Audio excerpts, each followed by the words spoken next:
to move right into our first panel, given the timing. I'd like to invite our panelists up to the dais, please, for the discussion on the emerging opportunities in Brazil's infrastructure sector. Moderating our panel is BACC board member and chairman of the Latin American Investment Group, Carlos Guimarães. Chairman since 2010, LAIG is an investment company with interest in the natural resources, energy, and infrastructure sectors.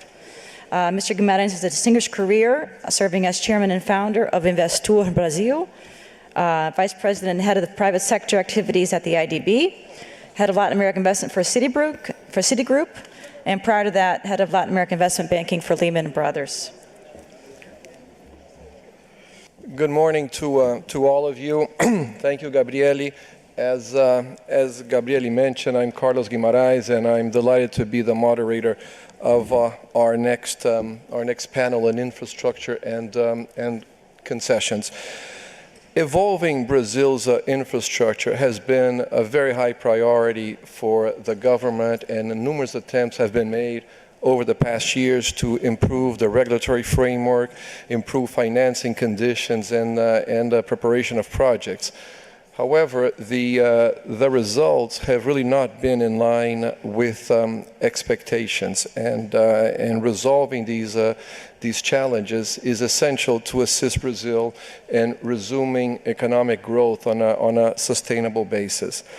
To assist us in understanding the current state of affairs and the regulatory changes which have been made and are planning to be made in the future, as well as the implication on financing conditions, we have three distinguished speakers who all have had ample experience in the sector.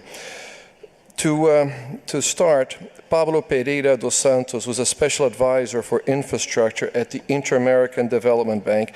He will share his views on the regional infrastructure landscape and how Brazil is positioned in this context from a multilateral perspective. And we just heard Minister Levy mention about the World Bank's involvement in this. It will be interesting, Pablo, to hear your views on how do you see the IDB and the multilaterals really mobilizing capital for this. Then Aldoberto Santos de Vasconcelos, who's the Deputy Executive Secretary in charge of this program in Brazil, and in fact he's located within the presidency of the country, which just highlights the importance with which Brazil has given to the infrastructure program and partnerships in this regard. And he will give us views on what the Temer administration has done in terms of regulatory changes that have already been implemented and are planned to be implemented to address these challenges. And finally, David Gonzalez, the head of infrastructure and project finance for Latin America at Sumitomo Mitsui Banking Corporation, will address the key element of how to finance these huge infrastructure needs in today's market. You will have copies of their bios in your folders. So at this point, Pablo, the floor is yours. I've put together a presentation. I don't know if you have it, but if you don't, it's okay. I'll just run through it.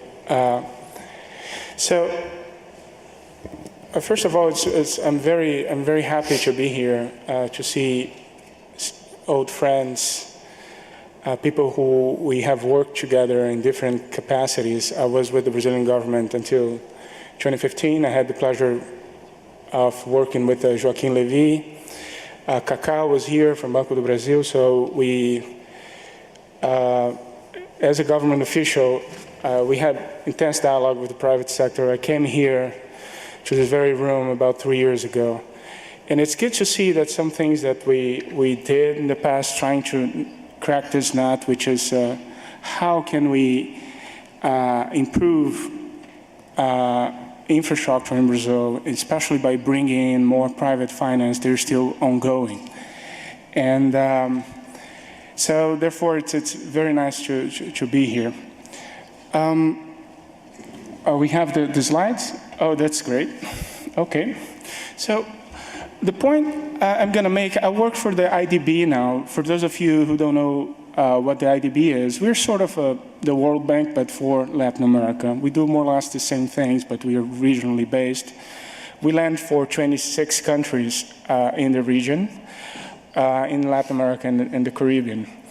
And I'm going to I'm going to try to put the region in perspective. Of course, Brazil is an important player in the region, and I'll try to show some figures because we have this tendency, especially those that Brazilians in particular, to think that the problems that Brazil is facing are particular only to Brazil.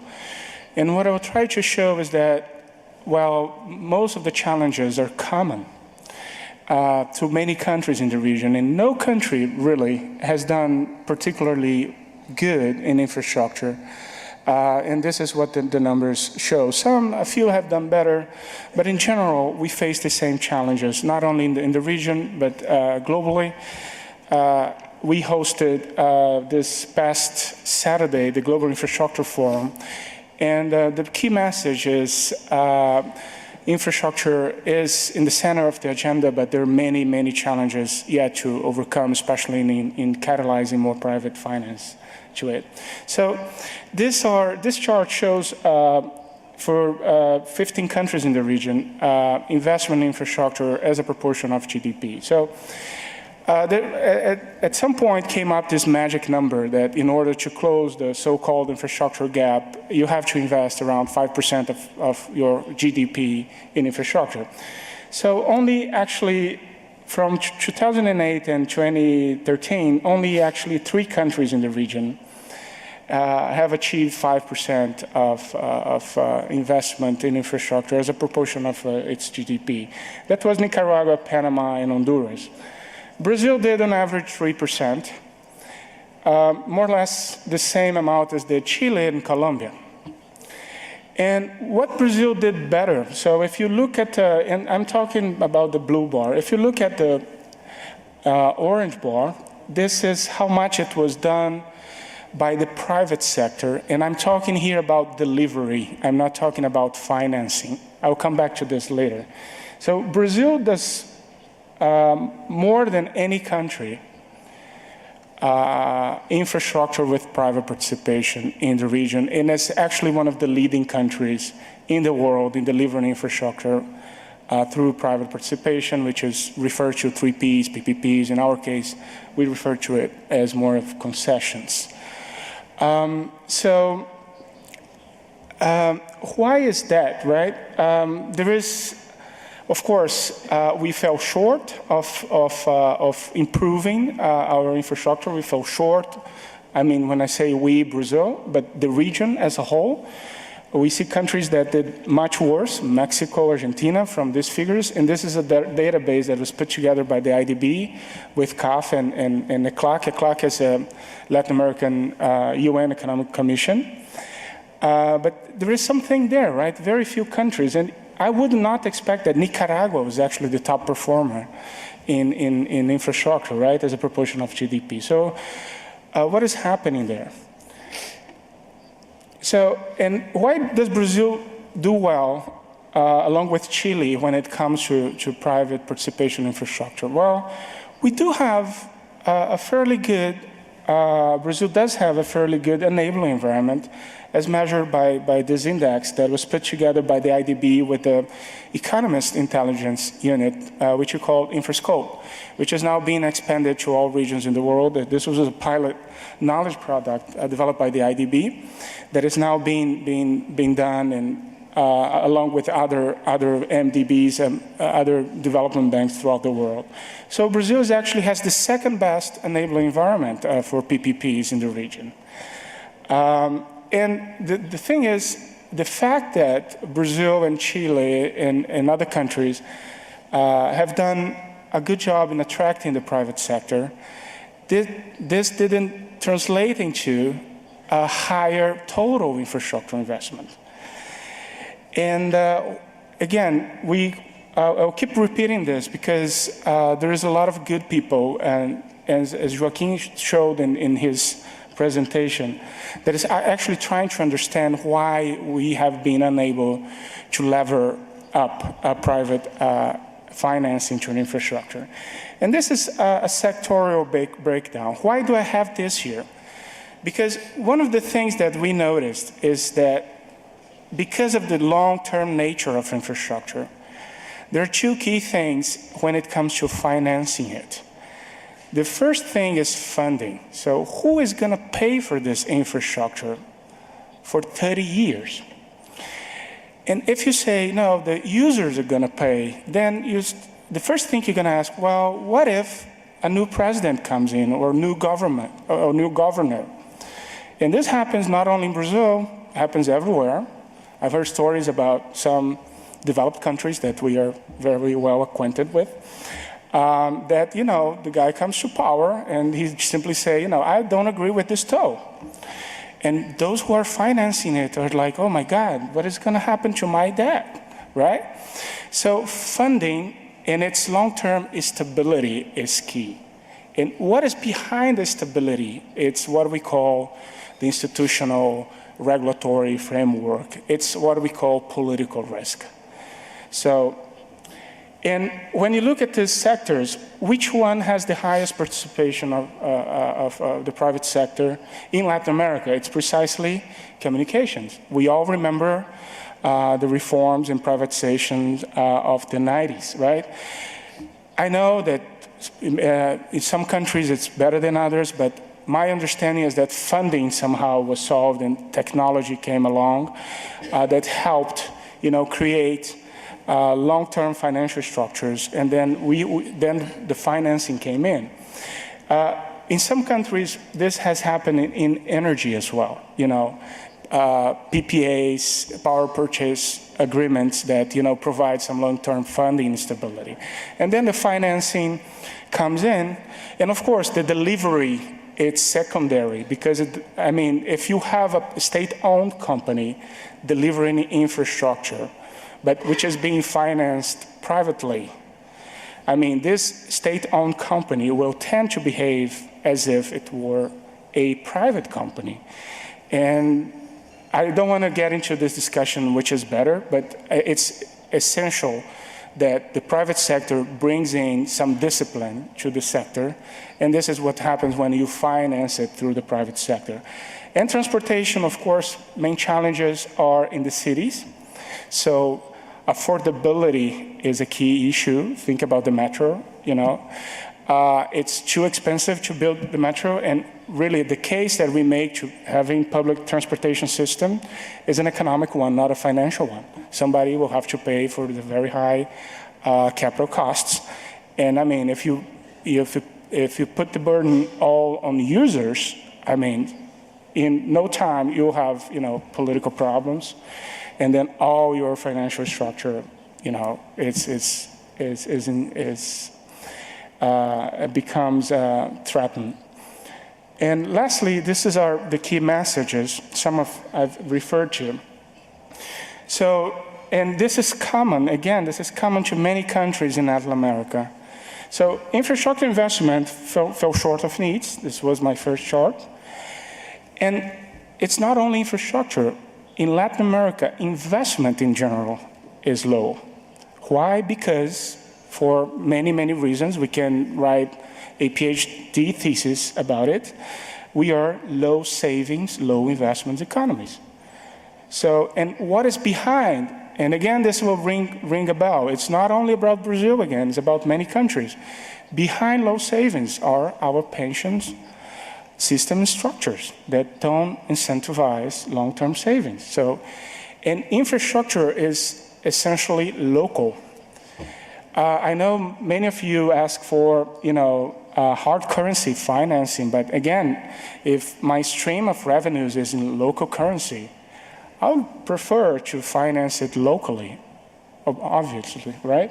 But how can I do that if I don't have the right incentives that are coming from pension systems and all of that? So pension reforms is key for infrastructure in the long term. And the next bullet, it's not my line. I'll make this clear. This was one of the conclusions of Saturday's Global Infrastructure Forum. And I think this is key. Policy-induced uncertainty is the single most important deterrent of investments in infrastructure globally. So what is the solution? We are doing what Joaquin mentioned. We are doing guarantees. To mitigate those risks. But really, if you want to scale it up, you need to build solid infrastructure, or solid institutions, excuse me. And those institutions should be designed to shield infrastructure from the political cycles and from the preferences, short-term preferences of whoever is in power. We've done a good job in the monetary front.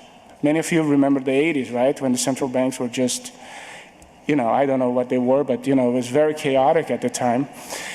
And we should try to build institutions. I'm not saying that we should have central banks for infrastructure, but, it's kind of an idea that will stick to your mind, I suppose. But countries that have been successful in dealing with infrastructure, they do have strong governance structures.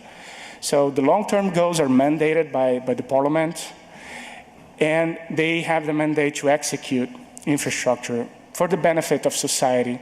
And this is what good institutions are meant for, right? And just to wrap up, so funding is a major challenge, and I just made the case for that. Sectors with long-term funding, they tend to have higher private participation, not necessarily more quality, because this has a lot, not necessarily more quality infrastructure, because this has to do with regulations, but you see more investments, more financing, more private participation. And we have to acknowledge and recognize that although we need to make our best efforts to explore private participation potential to its maximum capacity, there are limits, right? Not all projects are going to be bankable. Think about the metro once again. Some projects in water in many countries, they're not bankable. So there needs to be reforms in the public sector as well to deliver infrastructure better, because a better public infrastructure generally leads to more bankable projects that can be financed and delivered by the private sector. These two things work together. And lastly, this is a figure in the call we had just to prepare for this panel. We talked about financing of infrastructure in Brazil, and we all know it's mostly done by BNDES. And again, surprised, I looked at numbers. This is not only in Brazil, it's most places. Even though you deliver infrastructure privately, there is still a very substantial involvement of the public sector financing that infrastructure. And this is key. We need really to work on this to increase private financing. And this is what I have to say. I'm looking forward to questions in the later discussion. Thank you. I would love to hear a little bit more about when you talk about building independent infrastructure institutions, but I think we leave that for you to expand in our question and answer session. Our next speaker will be Adalberto Santos de Vasconcelos, who will be addressing us in Portuguese. So if you just turn to channel 2 on the devices in your tables, you will be able to have simultaneous translation. So Adalberto, the floor is yours. Obrigado, bom dia a todos. Gostaria de cumprimentar a embaixadora Ana Cabral Peterson, cônsul-geral do Brasil aqui em Nova York. Cumprimento também o senhor Theodore Helmans, diretor executivo da Brazilian American Chamber of Commerce, ao qual agradeço o convite para estarmos aqui presente, e cumprimento as demais autoridades, senhoras e senhores. É um privilégio poder falar para um grupo tão seleto e, nesse momento, mostrar não só o que o Brasil pretende fazer na área de infraestrutura, mas o que o Brasil já está fazendo na área de infraestrutura. Então, é muito bom estar aqui hoje e mostrar resultados concretos das alterações que foram implementadas no país para a gente poder recuperar a credibilidade e recuperar os investimentos, tanto nacionais como internacionais, na área de infraestrutura. Inicialmente, eu gostaria de falar que diversos problemas que nós temos no Brasil hoje, em concessões existentes na área de infraestruturas, decorrem de como foi estruturado o marco regulatório no país. Ou seja, deveríamos inicialmente ter criado agências reguladoras, habilitado o pessoal, os técnicos reguladores, após isso termos definido o marco regulatório para cada um dos setores e só depois implementar as concessões. Mas no Brasil isso ocorreu de forma diversa. Na década de 90, iniciamos o programa de concessões, sem ter marco regulatório e sem ter ainda agências reguladoras. Só após isso vieram as agências reguladoras e a contratação dos técnicos e o marco regulatório. Então, com isso decorrem diversos problemas que a gente enfrenta no país hoje em dia. E aqui eu coloco uma comparação que, na área de concessões, na área de parcerias público-privadas, temos que entender esses contratos, que são contratos de longo prazo, 25, 30 anos, como se fosse um casamento. E você tem que prever todas as discussões que você vai ter durante esse período, e não como um namoro. E muitos desses contratos iniciais foram entendidos como contratos de obras públicas, e aí causam diversos problemas que a gente encontrou diversos desafios quando assumimos em setembro passado. Desafios em termos de planejamento. Nós não temos um planejamento integrado da área de infraestrutura no país. Nós não temos projetos consistentes, e a gente tinha muitas intenções de projetos, e essas intenções de projetos não se encadeavam, não se davam como consequência a contratação de projetos de concessões. Os projetos não eram robustos o suficiente e não previam a matriz de risco totalmente diversificada. E você não tinha uma governança na área de infraestrutura. A nossa área de infraestrutura é bastante diluída. Existem diversos ministérios que concentram atividades específicas em determinados setores de infraestruturas, e as agências reguladoras, algumas delas, por lei, estão como poder concedente.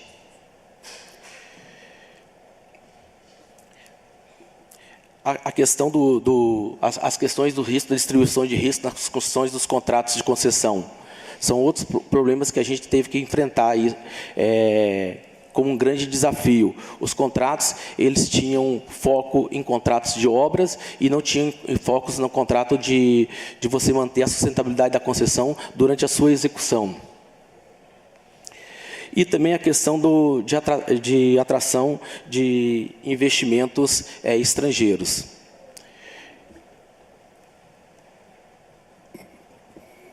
Então, em virtude dessa série de desafios,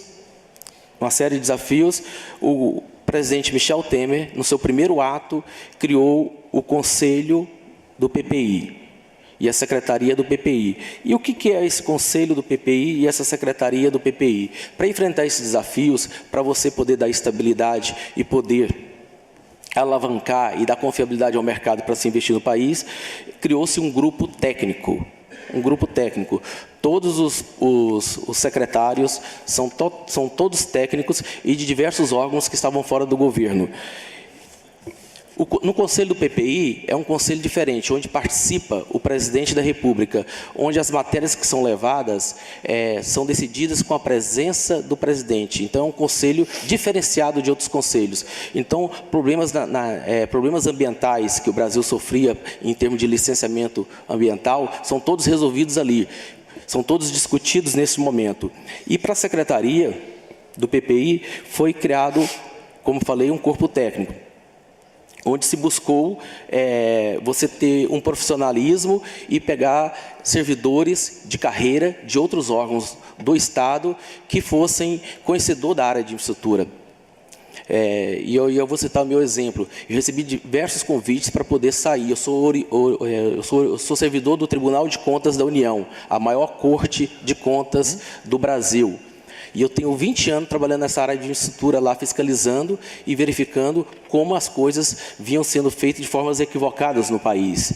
E aí agora aceitei o desafio para poder ajudar a construir de forma correta projetos e normas consistentes. O PPI ele não é uma carteira de projeto, igual foi outros programas do governo federal. Nós tivemos diversos outros programas que eram carteira de projeto. O PPI é um órgão que dá governança, é um órgão que dá supervisão na área de infraestrutura. Ele faz com que todos os diversos órgãos de área da infraestrutura se relacionam. E ele permite também uma porta de entrada de qualquer investidor, seja nacional ou estrangeiro, na área de infraestrutura do país. Além de buscar a governança na área de infraestrutura, a gente busca projetos de concessões de alta sustentabilidade. E com isso você procura construir construir contratos onde você constrói por menor a matriz de repartição de riscos, alocando a cada uma das partes, setor privado ou setor público, aquele risco que cada um do setor pode gerenciar com o menor custo regulatório possível. Além disso, não se limita mais taxa de retorno de investimento de qualquer empresário, de qualquer investidor. Não se limita a isso. Você constrói o fluxo de caixa do projeto de forma consistente e retrata o risco que o setor requer naquele momento. E os contratos são construídos de forma que você permita uma alta sustentabilidade dele durante a execução. Mais ainda, além desses projetos robustos, busca-se também a participação de investidores, uma diversificação do portfólio de investidores, médios investidores e investidores também estrangeiros. E com isso foi mudada uma série de regras que eu já passei ali, mas eu preferi comentar aqui. Por exemplo, além do projeto consistente, os editais agora do serviço público são publicados em espanhol, inglês e português. O prazo para que todos os investidores pudessem estudar os certames, que eram de 45 dias, passou para 100 dias. Isso permite que você tenha estudos mais aprofundados e uma concorrência mais adequada para o certame. Foi-se criado um hedge cambial dentro do próprio valor dentro do próprio valor de outorga das concessões, a fim de você minimizar ainda o não maduro mercado de hedge cambial que existe no país. Por outro lado também, uma outra premissa muito forte é a transparência do programa. O programa ele é anunciado com a presença do Presidente da República e ele dá previsibilidade. Nós tivemos uma primeira reunião em setembro do ano passado e tivemos uma reunião agora em março. Já estamos com 90 projetos dentro do PPI. E hoje, nesse exato momento, cerca de pouco tempo atrás, tive a notícia que mais 35 linhas de transmissões, lotes de linhas de transmissões, tiveram sucesso nos leilões que estão ocorrendo na Bolsa de Valores de São Paulo nesse exato momento. Ou seja, dos 90 projetos que estamos na carteira, 43 já tiveram leilões e boa parte deles contratos assinados. Nós não tivemos nenhum dos 90 projetos que não cumpriu a data que foi programada ou que não teve êxito como consequência. Isso demonstra uma confiabilidade dos investidores na retomada do crescimento do país e, sobretudo, na área de infraestrutura. Tivemos como sucesso o leilão dos aeroportos, onde pudemos trazer empresas, 4 grandes operadoras, a Fraport, a Vansi e a Zurique, onde ganharam os aeroportos de Salvador, Fortaleza, Florianópolis e Porto Alegre. Mais do que isso, a gente alterou o marco regulatório para que empresas estrangeiras possam participar sozinha dos certames, onde você não precisa mais associar com a empresa brasileira para poder participar. Como eu falei, esses prazos anunciados são totalmente cumpridos e eles são monitorados semanalmente.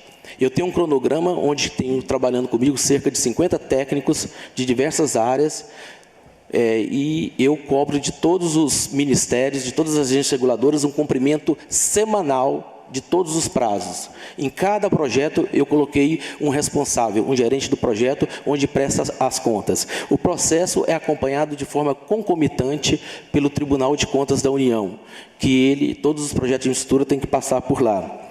Mais ainda, para poder a gente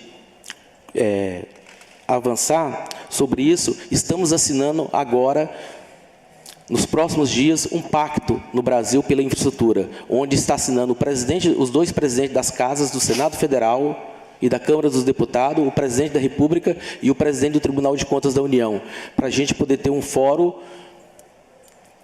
para a gente poder discutir e destravar e fazer com que os investimentos retomem no país. Aqui, nós temos aqui um retrato das carteiras de projetos que nós estamos tendo lá, seja na área de rodovias, ferrovias, aeroportos, portos, ferrovias, algumas greenfields, outras brownfields. Nós temos aqui contratos já assinados na área portuária, já tivemos também na área de energia, a CEL que foi reprecificada, um processo bastante exitoso. Nós tivemos aqui consultas públicas abertas e todas cumpridas rigorosamente na data que foi programada. Só assim a gente consegue recuperar a credibilidade do país. Aqui nós temos aqui uma série de outros investimentos na área de terminais, entre outros, terminais portuários, com todas as datas, todos os prazos cumpridos. Mais ainda, em março do ano passado, nós tivemos a segunda reunião, onde tivemos mais 55 projetos, e aqui estão as linhas de transmissão, lotes, e elas tiveram totalmente concorrência em todas as 35. Todas as 35 lotes de linha de transmissão saíram hoje, com a concorrência altíssima. Na área portuária, o que está para vir ainda, na área de rodovias, ferrovias, e aqui na área de saneamento e iluminação pública, com o BNDES formulando e estruturando os projetos. Então, por fim, eu acho que eu gostaria de deixar como mensagem aqui, que não se discute no Brasil a questão da demanda. A demanda é clara no Brasil. A demanda por infraestrutura é clara, tanto na área de rodovias, ferrovias, na área dos portos, na área de energia, na área de petróleo, a demanda é muito clara. As taxas de juros no Brasil são bastante atraentes. Enquanto boa parte do mundo as taxas de juros se aproximam de zero e alguma coisa em alguns países são negativas, no Brasil as taxas são bastante atraentes. Não se limita mais à taxa interna de retorno dos investimentos. Nós temos aqui, como tentei mostrar para vocês nessa primeira participação, um portfólio de investimentos bastante amplo, que podem atender a diversos segmentos. Então, assim, o que eu penso que com certeza é hora de voltar a prestar atenção aqui no Brasil, novamente, no setor de infraestrutura. Eu acho que eu não tenho dúvida disso, que é hora de voltarmos a prestar atenção. O Brasil está aberto, está preparado para receber os investidores estrangeiros e é também certo de que a infraestrutura é que vai permitir ao Brasil um crescimento sustentável e, sobretudo, um crescimento competitivo, né? Então, eu acredito de forma bastante clara de que a infraestrutura não é só o caminho do presente, no caminho do futuro, mas é o caminho do presente no Brasil. Quem for investir no Brasil vai encontrar um marco regulatório hoje sólido, vai encontrar um grupo técnico que está, de certa forma, blindado.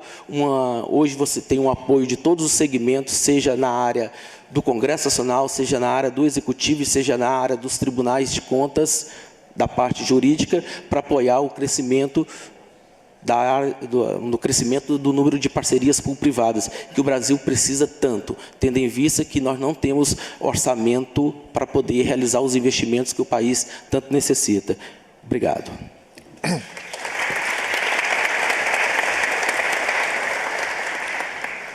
Thank you, Adalberto. I think your last statement is the perfect entry to David's presentation, because what you said is that the fiscal budget can't afford to finance all of this. So, David, the question is, how is Brazil going to finance all of this? Thank you. First of all, I got to say that now Adalberto is going to be my best friend. Given that we have, I guess, very limited time, I'm going to be very quick. First of all, SMBC, I'm going to talk about 3 quick points. What's SMBC? What is it that we're doing in the region? 2, how this compares maybe to other experiences in Colombia and Peru, for instance, very quickly. And then Brazil, what we could do, especially now with the budget. And this is to finance infrastructure projects. Sumitomo, it's a Japanese bank. We are in the region, in Latin America, very actively financing infrastructure in Mexico, Peru, Colombia, Chile, Panama. We're trying to, Brazil, obviously. We're trying to enter Uruguay, Paraguay, Argentina, bit by bit. So we're quite active. Infrastructure for us, transportation, social infrastructure, water, telecom, and then oil and gas and energy. So that's the whole spectrum. Now, Colombia and Peru. If you asked me 4 years ago, 5 years ago is the Colombian PPP concession program, the 4G toll road. Is it going to be successful? I was one of the people that was saying no. We look at the concession contract 5-6 years ago, and it's something that we didn't like. It evolved a little bit. There was an interaction between the government and the private parties, banks, international banks, multilaterals, commercial banks, and it evolved to the point where we thought that could be financed with certain changes. Some of them were actually done, some others were not. So even when the first project came to fruition, it was successful because at the end the government had to push to actually make final tweaks at the end just to be able to close the first projects. This is a program, the 4G toll road program in Colombia is $4 billion, $24 billion, I'm sorry, and it's close to 20 projects. And right now, I think all of them have been awarded, and now they're in the process of being financed. Now, what is it that it was key for the Colombian scheme to be successful? One, it had government support. Two, the government had a strong legal framework. Three, there was a lot of appetite, but two things that were key, and one of them, Pablo mentioned that infrastructure, and he's right. Infrastructure is mainly financed in local currency. In the 4G program, in order for the private banks, international banks to be able to finance, there was a piece that was indexed to dollar or paid in dollars, basically. A big piece was in Colombian pesos, another piece was in dollars. So it was a piece that it was in dollars that attracted a lot of international banks to be able to come in. Banks, multilaterals like the IDB, actually the IDB was financing one, we are financing like 4 or 5, French banks, Spanish banks are coming in. And the other key factor was that these projects, even though they were toll roads, they were not traffic risk. It was mitigated by the government. There was a catch-up payment that mitigated this traffic risk. So the combination of two things, a piece of dollar financing or dollar payment, and a combination of catch-up payments to mitigate the traffic risk was the two factors that made, in my view, make it successful for the commercial banks. So in Peru, the scheme is a little bit more conservative even than that, because basically in Peru you have RPI CAUS, which is a payment that is done by the government. You build a piece of the construction. It doesn't really matter what type of asset it is, but you build I don't know, let's say $50 million worth of work, and then the government issue a certificate, and that certificate is basically a tradable security. It's basically the one that holds that certificate gets paid during a period of time. It doesn't really matter if the construction is built or not. So that's way too conservative. So moving from the Peruvian conservative and the Colombian a little bit more progressive, and then how, to my third point, how can Brazil, from a commercial point of view, from a bank, and not, even though we do have reais in Brazil we actually have a bank and we can finance local currency, but if you want to attract international banks that do not have local currency, then I think that an idea, and I don't know if that's feasible, but an idea would be to consider some of these projects maybe with a scheme that repays a piece in dollars. And again, I agree with Pablo that infrastructure is financed in local currency mainly, but in order to attract a lot of investors and a lot of financiers, I think that would be good. And the other piece is availability-based projects. Obviously, they're more attractive for commercial banks. So those are the 3 points that I wanted to discuss. Now, in BNDES has been I have been doing this for like, I don't know, 17 years, 18 years, and every year I hear BNDES is going to pull back, BNDES is going to, now they have budgetary constraints, and BNDES is going to finance less projects. but it hasn't happened from the commercial point of view. I see them pulling back a little bit, but then coming again. I know maybe this is the year, maybe this is something that is going to happen truly, and if it does, you have to think about how to structure projects that do not rely on BNDES financing. And I'm looking at a couple of projects, even right now, some of them the airports. The airports, how are they finance the airports? Or some of the toll roads. So you have BNDES that, if I understand correctly, does not take construction risk, which by definition, or at least doesn't take it fully, which by definition that's how you finance projects, taking construction risk. So if you don't want to take construction risk, then you have to have a commercial bank, standby LC, to guarantee BNDES for that construction. Or you have a Repase, you have 2-3 schemes there that when I go to credit and I present the project and I said, well, I'm going to try to finance this, and they said, so how is the structure? And I said, well, you actually have BNDES. So don't worry, the government is there in a way. But they say, well, what if the BNDES promise to finance the project doesn't show up for whatever reason? Then you have to look at the project in the long run, because basically, if BNDES drawdowns you stand by LC, then you're in the hook for the 5, 10, or 15 years that the project lasts. And so when I go to credit, I try to explain that, yes, so it's BNDES, but they say you have to do the whole analysis as if you were lending for 10 years, 15 years, or whatever the tenor of the project is. So for that reason, I know maybe in Brazil, especially with banks that, even though they're international, that very local banks like Santander, they already figured that out, that they can take that risk. But many international banks do not take that risk, so they have to think about as if you were financing the project for the whole tenor. Well, David, thank you very much.